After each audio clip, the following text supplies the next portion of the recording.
E vërtet është të peshtë, jemi procedurë, ne kemi bë matjen e ujit që në fillim të hapjes, dhe tash po e presim edhe rezultatin e IKSHPK-s dhe të dalim me rezultatet finale publike. Dhe pse që këto të lashe, pra, se pishina praktikisht s'po funksionon? Jo, nuk është që s'po funksionon, pishina këtë vit bili po funksionon mjaft mirë, nuk kemi ankesë as nga qytetarët. Në fakt as një ankesë nuk e kemi bërë dhe i thash, përveç ankesës zotërisë në fjallë, i cili tash e 3 vite po e sulmon pishinën në format e tij që i ka gjetë. Dhe ne po e presim tash rezultate, nuk mundemi asgjë me thonë pa dalë rezultati i institutit.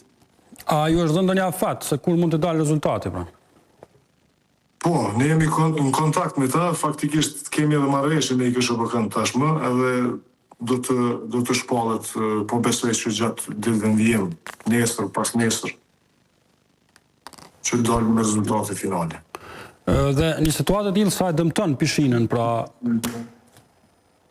Faktikisht, një situatë e tillë dëmton shumë, sepse çdo gjë që politizohet dhe merr për masa të tilla nëpër media, faktikisht e dëmton shumë ndërmarrjen, e dëmton edhe imazhin e pishinës dhe i çet në lajthitje edhe qytetarët e Prishtinës e të Kosovës, ata të cilët e vizitojnë.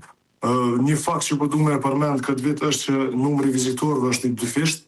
Ato deklarata të cilat po jep zotëriu në fjalë, i cili nuk mundet as të deklarohet si qytetar, mirë po ka një profil politik tashmë, sepse ai është ish kandidat për asambleje në listën e vetëvendosjes dhe unë përkeqësardhje është të lajthiten dhe të manipulohet me disa të pavërteta, të cilat shoqet dhe si ekspert edhe i lyrive, edhe si ekspert i cilësisë ujit, dhe si ekspert i gjitha atyre të cilat ai proklamon.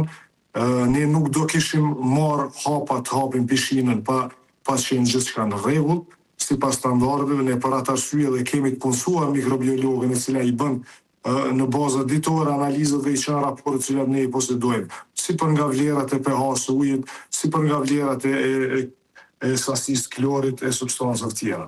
Falenderoj.